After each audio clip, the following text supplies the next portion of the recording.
Queridos irmãos, vamos dar sequência à nossa exposição do livro de Êxodo. Eu te convido a abrir a sua Bíblia no livro do Êxodo, capítulo de número 32, versos 1 a 10. Essa é a nossa leitura dessa manhã. Peço que você leia com atenção, com fé, é a palavra do Senhor ao seu coração. Mas, vendo o povo que Moisés tardava em descer do monte, acercou-se de Arão e lhe disse: Levanta-te, faze-nos deuses que vão adiante de nós, pois quanto a este Moisés, o homem que nos tirou do Egito, não sabemos o que lhe terá sucedido. Disse-lhes Arão: Tirai as argolas de ouro das orelhas de vossas mulheres, vossos filhos e vossas filhas, e trazei-mas. Então todo o povo tirou das orelhas as argolas e as trouxe a Arão. Este, recebendo-as das suas mãos, trabalhou o ouro com buril e fez dele um bezerro fundido. Então disseram: São estes, ó Israel, os teus deuses que te tiraram da terra do Egito. Arão, vendo isso, edificou um altar diante dele e, apregoando, disse: Amanhã será festa ao Senhor. No dia seguinte, madrugaram e ofereceram holocaustos e trouxeram ofertas pacíficas, e o povo assentou-se para comer e beber, levantou-se para divertir-se. Então disse o Senhor a Moisés: Vai, desce, porque o teu povo, que fizeste sair do Egito, se corrompeu, e depressa se desviou do caminho que lhe havia eu ordenado. Fez para si um bezerro fundido e o adorou, e lhe sacrificou, e disse: São estes, ó Israel, os teus deuses, que te tiraram da terra do Egito. Disse mais o Senhor a Moisés: Tenho visto este povo, e eis que é povo de dura cerviz. Agora, pois, deixa-me, para que se acenda contra eles o meu furor, e eu os consuma, e de ti farei uma grande nação. Até aqui a palavra do Senhor. Oremos. Pai bendito, estamos diante de um texto duro, difícil, e pedimos, Pai, nessa manhã a Tua graça, que a Tua palavra, que é lâmpada para os nossos pés e luz para o nosso caminho, nos ensine e nos mostre, Pai, a glória de Cristo. É a nossa oração em nome do Senhor Jesus. Amém. Crianças, o desenho de hoje é uma cruz. Você vai desenhar a cruz de Cristo, vazia, a cruz de Cristo. Sabe, 2 pedaços de madeira? Você vai desenhar, então, essa cruz de Cristo e no final depois eu te explico o porquê disso, tá bom? Pode fazer uma cruz, não sei se tem como fazer uma cruz bonita, mas vocês são criativos. Todos aqui já passaram, talvez passaram ao longo dessa semana, aquela santa experiência de você arrumar toda a sua casa. Sabe aquele faxinão assim, que você deixa a sua casa toda arrumadinha, com aquele cheiro gostoso, tudo impecável, as almofadas no lugar, os panos no lugar, o sofá, não tem nenhuma roupa para dobrar, o cesto de roupa está totalmente vazio, e o melhor, o varal não está cheio. Sabe aquele looping perfeito assim da vida? Os vidros não têm marcas de dedos ou poeira, a sua cama está esticadinha, aquele lençol bonito, louça lavada e guardada, um milagre da natureza. Talvez essa seja uma das melhores sensações da vida adulta, não é verdade? Você chegar em casa, você dormir, olhar para a pia e falar assim: consegui. Mas você sabe que não dura muito, não é verdade? Você deixa a casa arrumadinha, você deixa tudo limpo, e aí quando você olha, a louça se multiplica numa velocidade que você não dá conta de lavar, muito menos secar. As crianças, elas bebem água em 5 copos diferentes para testar, para ver qual é mais gostoso, qual fica mais geladinho, e se multiplica, é copo na sala, no quarto, dentro do banheiro, quem bebe água no banheiro, mas as crianças têm essa criatividade. Tem potinho de fruta pela casa, tem até frutas debaixo da mesa, e algumas formigas lá que já fazem parte da casa também. Quando as crianças comem, parece que aconteceu um furacãozinho ali, né? Você varre a casa e continua com comida. aquela sua faxina não durou muito tempo. A sua casa parece que virou de ponta cabeça e você diz: gente, mas eu arrumei tudo, eu deixei tudo lindo. Não durou muito tempo tudo que Deus tinha feito para o povo de Israel. Nós estamos ao longo de várias semanas expondo como Deus apresentou o tabernáculo, a sua casa, o lugar da habitação. Nós vimos ao longo das últimas semanas cada detalhe de cortinas, de espaços, de metragens, de cheiros, de perfumes. O povo de Israel tinha tudo nas suas mãos para viver uma vida arrumadinha diante do Senhor. Mas não durou muito tempo. E eles fizeram uma completa bagunça na casa do Senhor. Me parece que nós, filhos de Adão, temos uma tendência natural a bagunçarmos as coisas. Lá no jardim, os nossos pais fizeram isso. Tudo lindo, perfeito. Mas eles optaram pelo pecado, e assim o povo de Israel também optou pelo pecado e quebrou a lei de Deus de uma maneira bizarra. Eles começaram então uma produção de ídolos. E sim, Calvino disse, o nosso coração é essa fábrica de ídolos. E o resumo daquilo que eu quero trazer nessa manhã é o título de um livro: Você se torna aquilo que adora. Esse é o resumo. Nós nos tornamos aquilo que adoramos. E nós vamos ver isso em 3 pontos. Nós vamos primeiro entender o que é idolatria. Nós vamos entender como o povo de Deus subverteu as bênçãos pactuais, mas nós vamos enxergar também a misericórdia de Deus nesse texto. Primeiro, então, o que é idolatria? É importante a gente lembrar, queridos, que esse texto ele vem num contexto em que o povo de Deus já havia recebido os 10 mandamentos. Nós passamos aí várias semanas expondo os 10 mandamentos, eles já haviam recebido a lei de Deus, e no verso 24, no capítulo 24, verso 3, o povo se comprometeu corporativamente a obedecer os mandamentos do Senhor. Foi essa a resposta do povo: nós obedeceremos a lei, nós serviremos ao Senhor. Entretanto, aqui no capítulo 32, nós vemos que aquela afirmação de obediência não durou muito tempo. Eles começam a bagunçar todas as coisas, eles começam a inverter as ordens daquilo que Deus havia estabelecido. O fato é que muitos questionam quais mandamentos eles quebraram, mas me parece que essa não é a preocupação. Eles quebraram a lei pactual de Deus. Não importa se você quebra um grande mandamento, um pequeno mandamento. Se você desobedece uma pequena vez, você já é culpado de quebrar a lei de Deus. E aqui, de uma maneira bizarra, eles se rendem aos deuses, ao bezerro de ouro, eles fazem para si um bezerro de ouro, desprezando completamente a vontade de Deus, desprezando completamente aquilo que Deus havia estabelecido na sua lei, tendo outros deuses diante do Senhor, fazendo imagens de escultura. Mas idolatria nem sempre envolve criar imagens. Se idolatria fosse apenas uma idolatria física, numa obra de arte, ela não seria tão comum. Talvez aqui no Brasil, muito por conta do catolicismo romano, sim, isso é mais usual. Mas você pega países que o catolicismo é pequeno, não são todas as famílias que têm uma imagem de escultura dentro do seu lar, mas não necessariamente não são idólatras, porque nem sempre idolatria envolve uma imagem.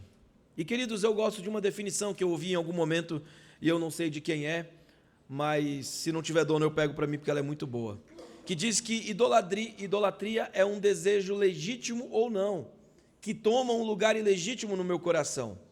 Idolatria pode ser feita por desejos legítimos, mas que quando eles tomam um lugar errado, tomam o lugar de Deus, algo que nós valorizamos mais do que Cristo, ele passa então a dirigir as nossas ações e nós nos tornamos aquilo que nós adoramos.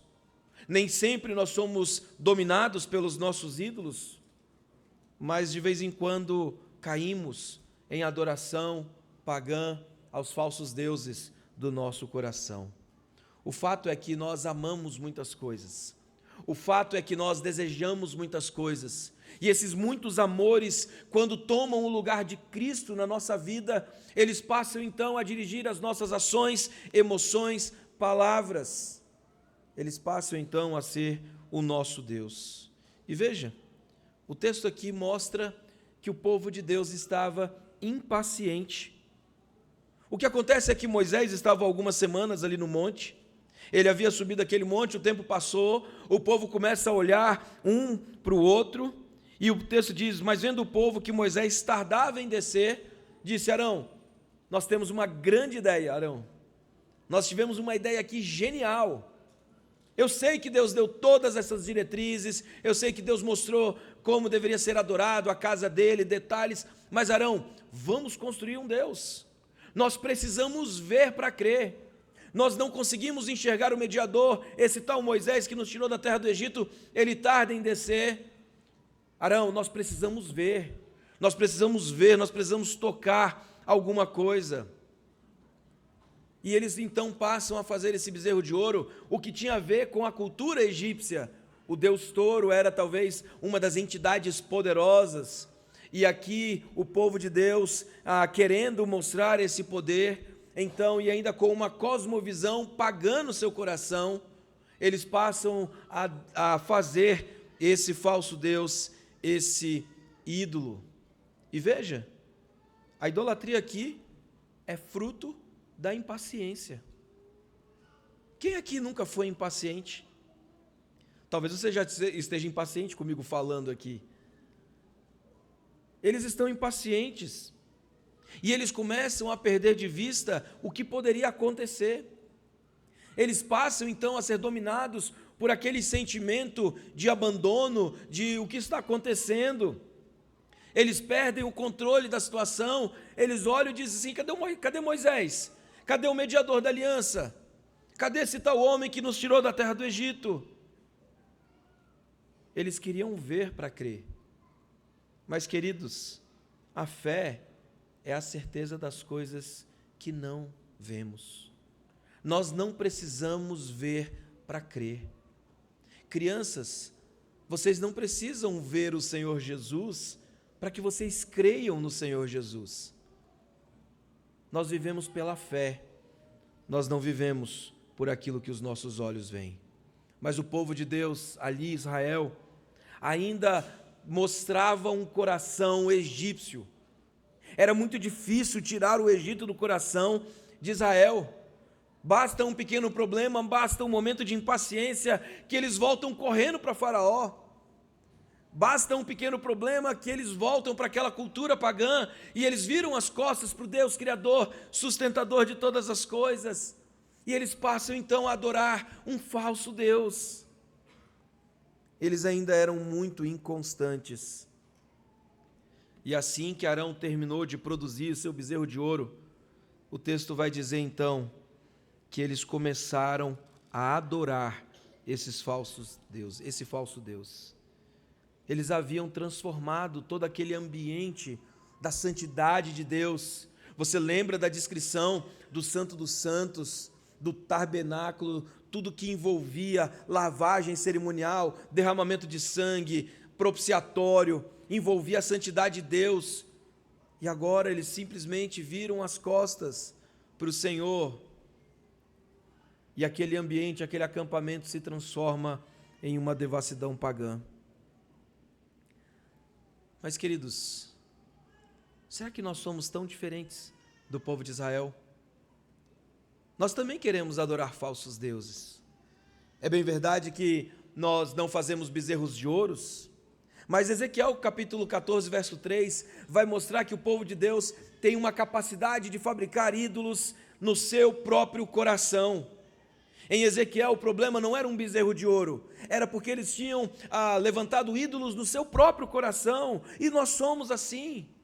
Não tem imagem, não tem nada para a gente tocar, mas nós criamos no nosso coração falsos deuses, falsas esperanças, falsas expectativas. Nós confiamos na nossa própria capacidade, e lá no íntimo do nosso ser, lá no nosso coração, e é importante essa palavra coração no hebraico, porque o coração era tudo que a pessoa era.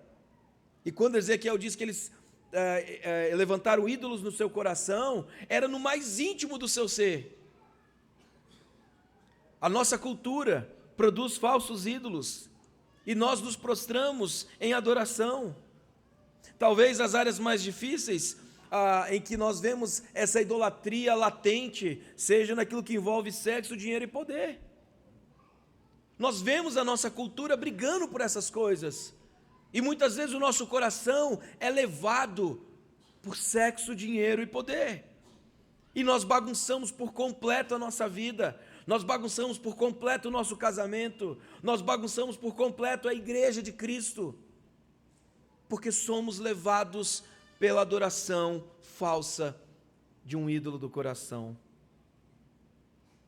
Talvez você esteja acompanhando pelas redes sociais o que está acontecendo com aquele rapper americano, o P. Diddy. Está todo mundo vendo essas coisas, né?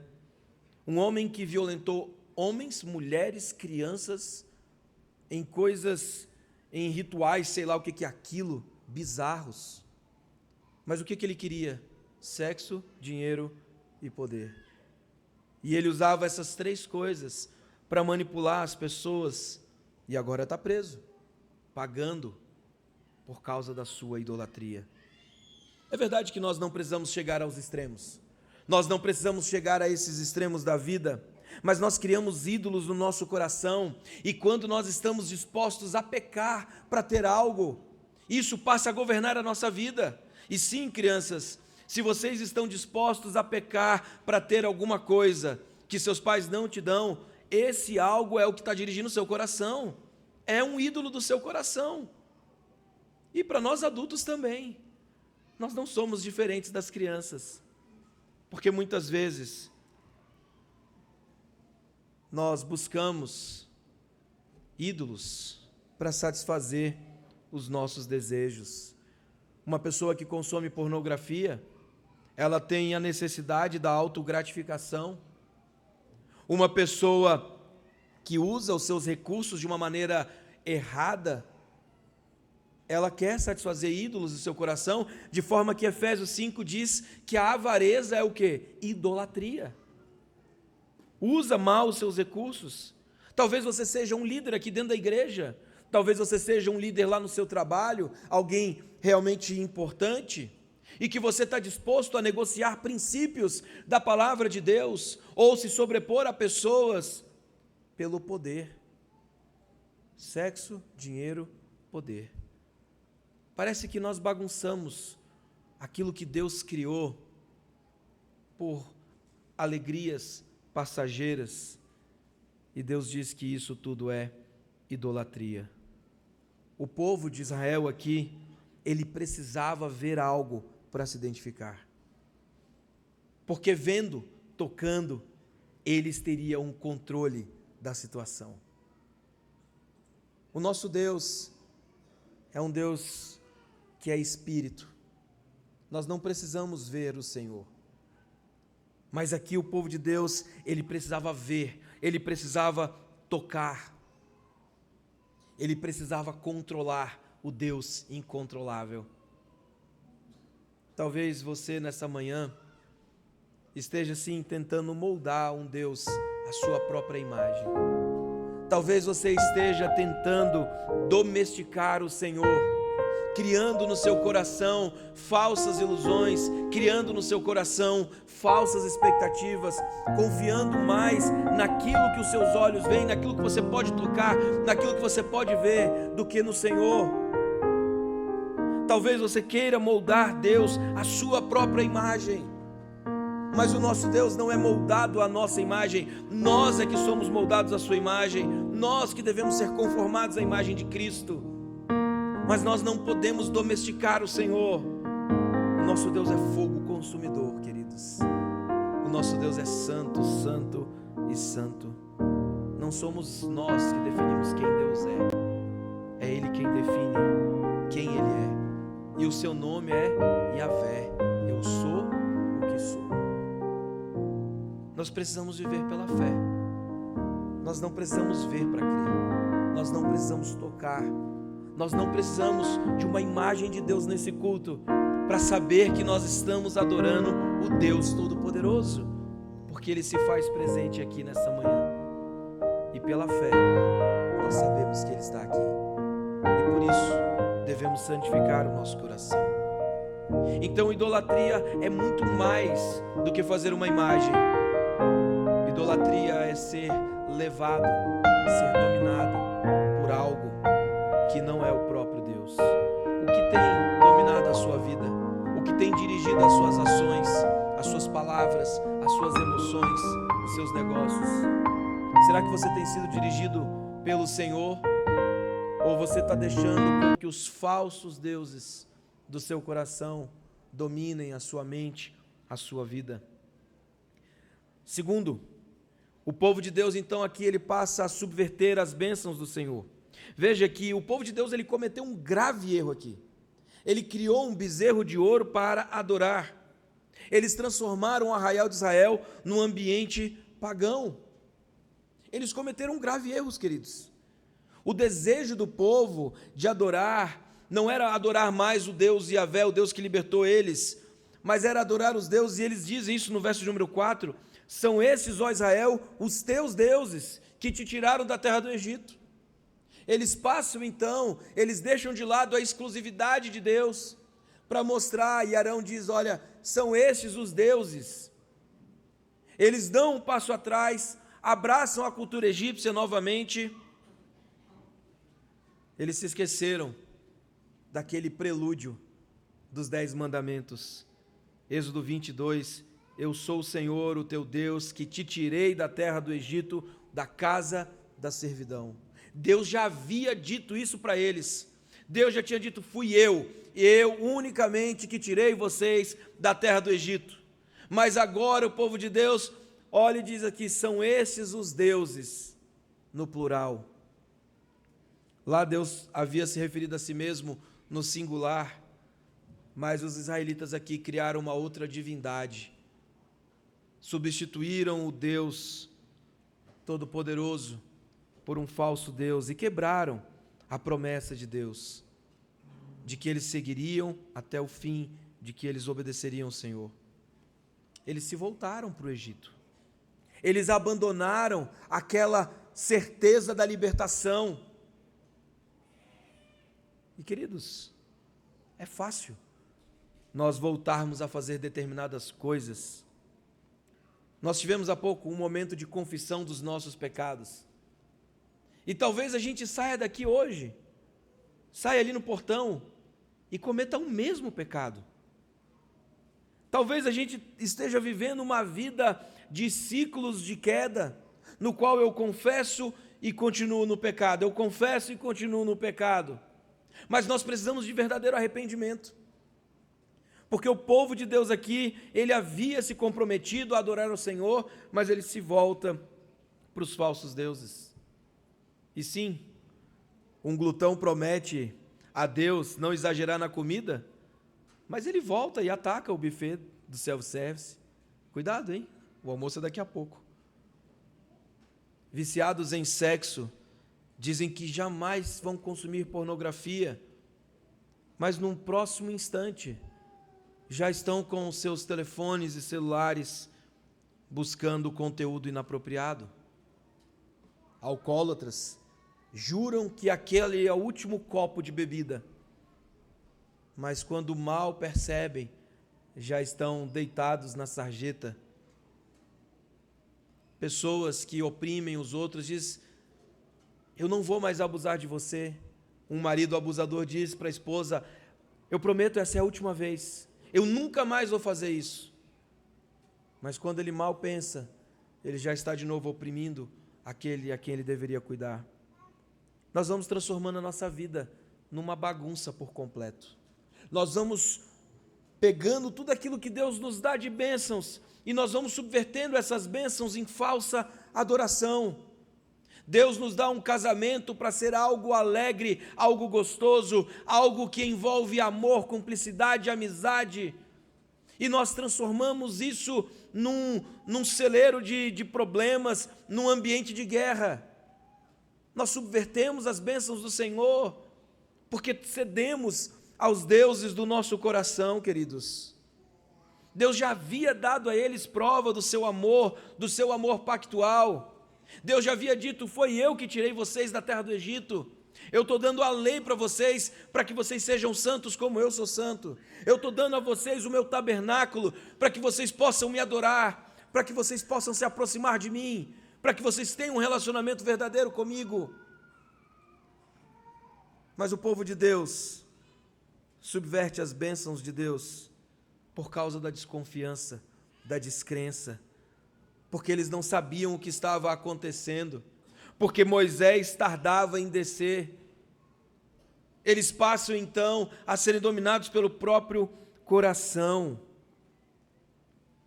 E eles tinham, queridos, eles tinham provas suficientes do poder de Deus. Nós lemos no texto de 1 Coríntios, todos eles estavam sob a nuvem, todos eles passaram pelo mar, todos eles foram batizados, todos eles viram a libertação de Deus. Mas o texto termina com essa citação aqui, que depois eles adoraram, eles ficaram de pé e eles se divertiram. Verso de número 6, no dia seguinte, madrugaram e ofereceram holocaustos, e o povo assentou-se para comer e beber, levantou-se para divertir-se. Deus havia dado prova para eles, queridos, do amor, da misericórdia, da bondade. Deus havia dado a lei para eles, providenciado o pão, libertado eles. Mas agora, eles estão se divertindo, eles estão comendo e bebendo na presença dos falsos deuses. Eles continuavam a duvidar. Mas sabe o que parece com a gente? A gente conhece as bênçãos, as promessas pactuais do Senhor. A gente conhece as promessas de graça futura. Nós conhecemos por meio da palavra de Deus tudo aquilo que Deus prometeu. Nós temos a revelação completa na nossa mão. Nós sabemos o final da história. Nós sabemos do retorno glorioso de Cristo Jesus. Nós sabemos do poder de Deus que nos libertou, não do Egito, mas da escravidão do nosso pecado. Mas ainda assim nós cedemos aos nossos ídolos. Ainda assim nós adoramos coisas que não o Senhor. Ainda assim nós cedemos a prazeres e amores que não vêm da parte de Deus. Nós sabemos que Ele dá o pão, o sustento. Nós sabemos que Deus cuida das nossas emoções. Mas nós desconfiamos e queremos controlar a nossa vida da melhor maneira possível. E aí você diz: bom, se eu não consigo me casar com um homem, uma mulher temente ao Senhor, eu vou procurar em paixões mundanas e carnais os meus amores. Se eu não consigo os meus recursos financeiros por meio do trabalho, da provisão, eu desconfio do amor de Deus, e eu me descontrolo e eu me entrego às apostas, aos jogos.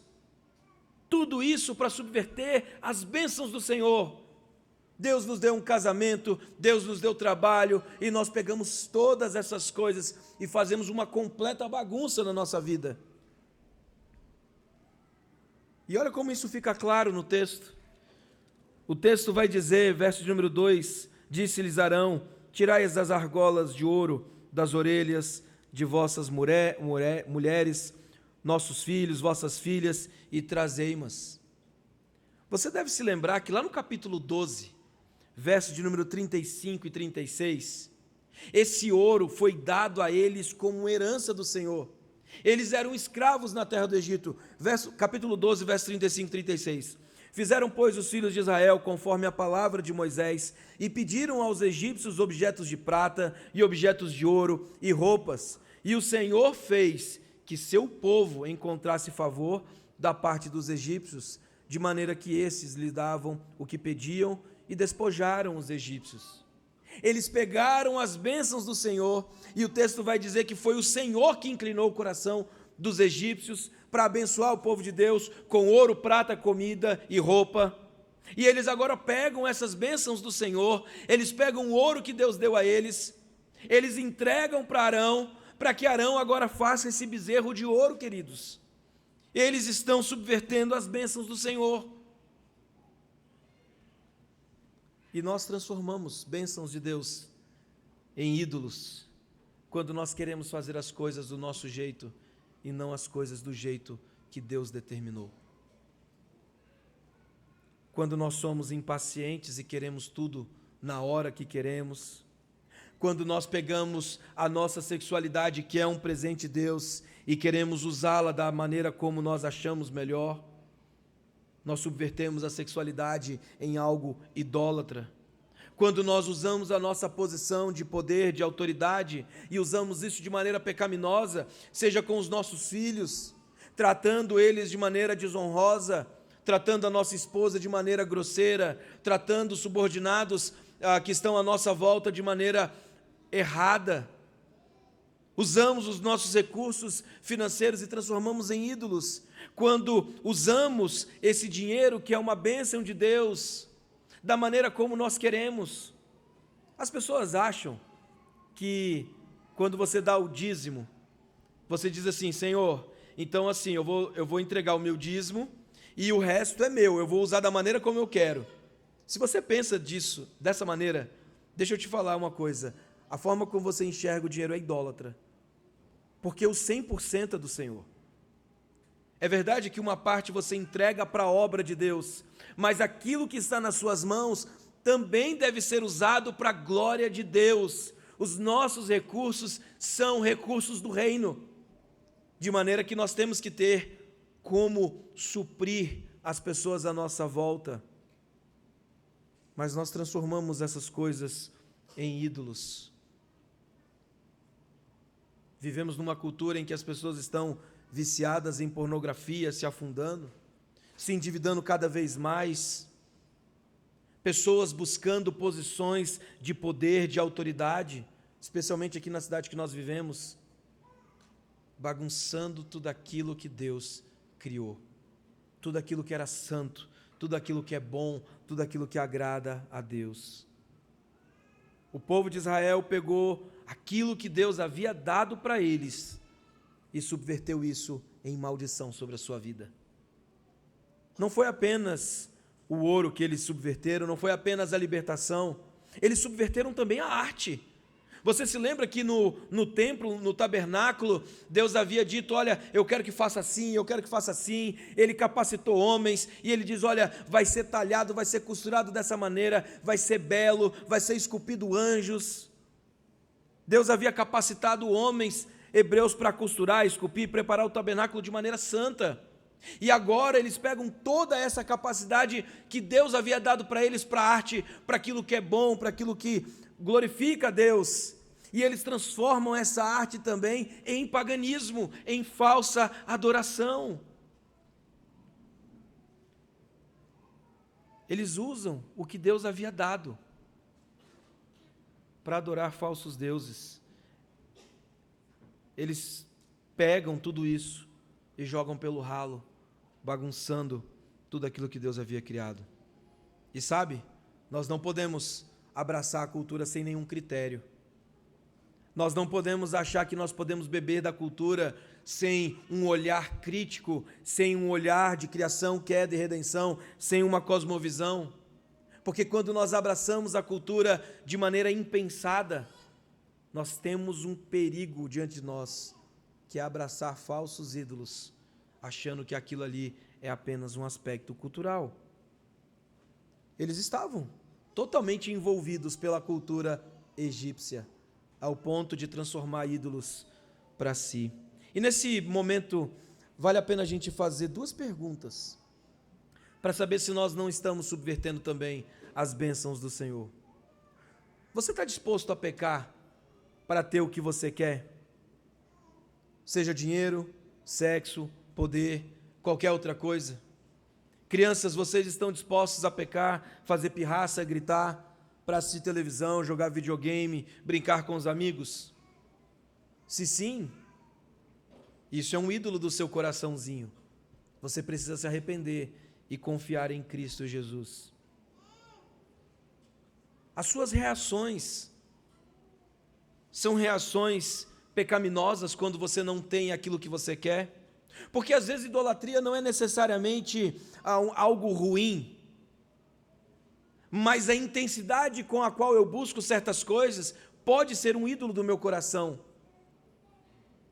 Às vezes eu busco algo com tanta intensidade, como comumente o pessoal tem falado, né, com um hiperfoco. Você está tão focado naquilo, com tanta intensidade, que a sua vida inteira é dirigida por aquilo. Será que você não tem sido dominado por falsos deuses? Será que quando contrariado, as suas reações são pecaminosas ou são reações que glorificam o Senhor? Quando você ainda não encontrou o seu cônjuge, quando você não tem os recursos financeiros que você acha que deveria ter, e aí você se sente mal, você se sente miserável, você se sente irado, talvez isso esteja dominando o seu coração e se transformando num ídolo, do qual você está buscando com intensidade. Nós entendemos o que é idolatria, nós vemos como o povo subverteu a lei de Deus, mas aqui nesse texto nós vemos também a misericórdia do Senhor.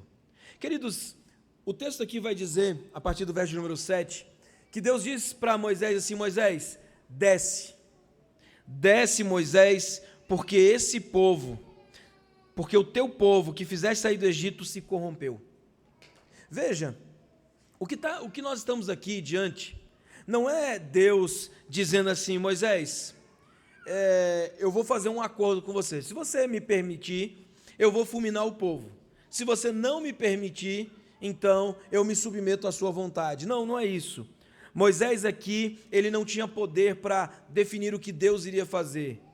Quando Deus diz: olha, vai lá, eu vou mostrar o meu furor a esse povo, deixe-me que acenda contra eles o meu furor, verso de número 10, e eu os consumo, e de ti farei uma grande nação. Deus está expressando a sua misericórdia, Deus estava mostrando a sua longanimidade, porque Deus não precisava consultar Moisés, Deus não precisava dizer para Moisés: Moisés, desce lá. Deus poderia dizer assim: Moisés, olha o que eu vou fazer agora aqui, ó. Mandava fogo sobre o povo de Israel, mas Deus não fez assim. É verdade que em 1 Coríntios o texto diz que Deus não se agradou da maioria deles, mas Deus é rico em misericórdia, e Deus estava mostrando a sua longanimidade com o povo de Israel. E sim, irmãos, muitas vezes, e talvez você nessa manhã tenha percebido a idolatria do seu coração, e nós vivemos sim numa miséria espiritual, nós nos entregamos aos falsos deuses, nós subvertemos as bênçãos do Senhor, mas Deus é rico em misericórdia, e Ele derrama essa misericórdia sobre a nossa vida. Nós nos afundamos no pecado, nós muitas vezes somos tomados por hábitos escravizadores, mas Deus olha para o nosso estado deplorável, um estado de morte em delitos e pecados, mas Deus não manda Moisés descer, queridos. Deus mandou o seu único filho, Jesus Cristo, para descer a essa terra, pisar nessa terra que nós andamos, para ser o Salvador da nossa vida. Nós estávamos aqui totalmente perdidos, nós estávamos cegos em delitos e pecados, nós estávamos afundados na nossa vida, mas Deus nos manda o mediador da nova aliança, Cristo Jesus, o Salvador. E aí Cristo Jesus vem, e Ele obedece toda a lei de Deus, todos aqueles mandamentos que o povo de Israel quebrou, Deus obedece plenamente no seu corpo. Ele adora o seu Pai, de maneira que Deus diz: esse é o meu filho em quem me agrado. Cristo Jesus é obediente até a morte, e morte de cruz. Ele se humilha como servo, para que eu e você, que tínhamos esse relacionamento quebrado, fôssemos agora religados ao Deus Santo, ao Deus pactual, ao Deus poderoso. Nós que éramos um povo idólatra, agora nos relacionamos com Deus Santo e poderoso.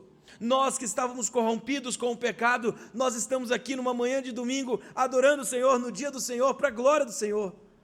Isso é a misericórdia de Deus, irmãos. Quando Deus manda o mediador Cristo Jesus, como um homem santo, um homem que viveu de acordo com a lei de Deus, de maneira que a palavra de Deus diz que Cristo é a imagem do Deus invisível. Nós vemos Cristo, nós vemos o Senhor. Nós não precisamos de bezerros de ouro, porque Deus nos deu o seu Filho de carne e osso, se identificando conosco, seres humanos. O bezerro não era humano, ele tinha boca, mas não falava, ele tinha ouvido, mas não ouvia. Mas Cristo é verdadeiramente homem. Cristo tocou pessoas, Cristo curou pessoas, Cristo ouve os nossos lamentos, Cristo ouve o nosso choro, a nossa angústia. As suas palavras são palavras de vida, são palavras que trazem realmente vida àqueles que estão mortos, irmãos. O bezerro era estático, parado, mas Cristo Jesus, ele chorou, ele se compadece de nós, ele nos abraça com um abraço de graça e de misericórdia. O bezerro tomou daquele povo o dinheiro, a criatividade, o tempo, mas Cristo Jesus, ele nos fez ricos por meio da sua graça, ele nos deu o verdadeiro relacionamento com Deus. O bezerro de ouro, ele queria sacrifícios, ele queria sangue, mas Cristo Jesus, ele deu o seu sangue por nós, para que eu e você jamais derramássemos sangue pela nossa vida. Ele derramou de uma vez por todas, porque ele é o Deus rico em misericórdia e bondade. Essa é a diferença entre o Deus verdadeiro e um falso Deus. Nós não precisamos de falsos deuses. Esses falsos deuses, eles não vão satisfazer o nosso coração. Eu não sei o que você tem buscado, eu não sei de que maneira e que intensidade você tem buscado essas coisas, mas nós não precisamos das falsas promessas de bezerros de ouro, de ídolos do nosso coração, porque todas as palavras de Cristo são verdadeiras, são promessas que serão cumpridas, irmãos. Nossa vida será restaurada por completo, por meio do Senhor Jesus Cristo. Aonde que você tem depositado a sua esperança? Nos seus falsos deuses, na sua falsa esperança? Os falsos deuses jamais vão poder te dar aquilo que Cristo Jesus conquistou na cruz do Calvário. Porque a cruz do Calvário, por mais que pareça um momento de derrota, é a cruz que é a nossa vitória, é na cruz que todas as coisas são refeitas, que todas as coisas são organizadas, é a partir da cruz de Cristo que a nossa vida sem sentido, ganha alegria, ganha organização. É no caos que nós vemos a graça de Deus se manifestando sobre nós, dirigindo a nossa vida para uma vida abundante na sua presença. E sim, nós podemos desfrutar dessas bênçãos sem culpa, com um verdadeiro sorriso no rosto, para a glória do nosso Deus. Nós podemos usar os nossos recursos não apenas para nós, mas para suprir os necessitados, para mandar missionários para o outro lado do mundo. Nós usamos a nossa sexualidade para a glória de Deus em casamentos abençoados, alegres, felizes. Nós usamos a nossa posição de poder não para oprimir pessoas, mas como o Senhor Jesus fez, servindo os nossos irmãos com alegria. Isso só é possível por meio do Senhor Jesus Cristo, que organiza o caos do nosso coração, da nossa vida, e nos leva para a verdadeira adoração ao Senhor.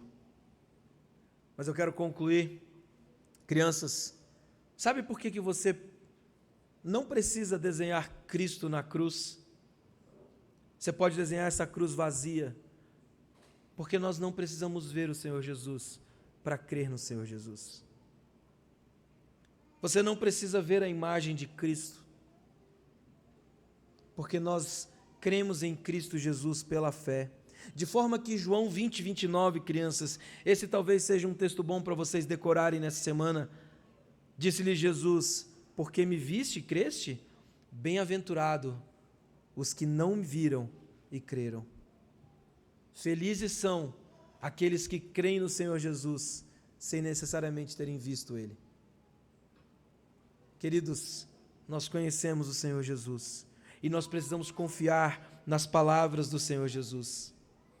Talvez, e a minha oração, é que essa seja uma manhã para você sair daqui e organizar a sua vida diante do Senhor. Organizar o seu coração. Há sim bagunças na nossa vida, há um caos às vezes no nosso coração, mas que essa manhã seja uma manhã de renovo para o seu coração. Que você deixe os falsos ídolos, que você substitua essa adoração pagã por adoração verdadeira ao único e suficiente Senhor. Quero terminar o sermão dessa manhã com as palavras do pastor Tim Keller no livro Deuses Falsos, quando ele diz assim: o caminho a seguir em frente, para longe do desespero, é discernir os ídolos do nosso coração e nossa cultura. Mas isso não será suficiente. A única forma de nos libertarmos da influência destrutiva dos falsos deuses é nos voltarmos para o verdadeiro Deus, o Deus vivo, que se revelou tanto no Monte Sinai quanto na cruz. É o único Senhor que, se for encontrado, pode realmente satisfazê-lo. E se você falhar, Ele será o único que realmente poderá perdoá-lo. Se é isso que você busca nessa manhã, volte-se para o Deus verdadeiro, esse que se revelou no Monte Sinai, que se revelou na cruz do Calvário. Porque quando você falhar, e nós vamos falhar, Ele é o único que pode nos perdoar. Nas palavras de 1 João 5:21, filhinhos, guardai-vos dos ídolos. Que Deus assim nos abençoe. Amém. Pai querido, que o nosso coração, Pai, esteja protegido dos falsos deuses, Pai. Que a nossa mente, que o nosso coração se volte para o Senhor, o único Deus verdadeiro, autor, criador de todas as coisas e sustentador de todas as coisas, Pai. O Deus que nos tirou da terra do Egito, da casa da servidão e que nos levou para o seu reino de luz, Pai. Que a nossa vida seja uma vida de adoração ao Senhor. É a nossa oração em nome de Cristo Jesus. Amém. Queridos, em resposta à palavra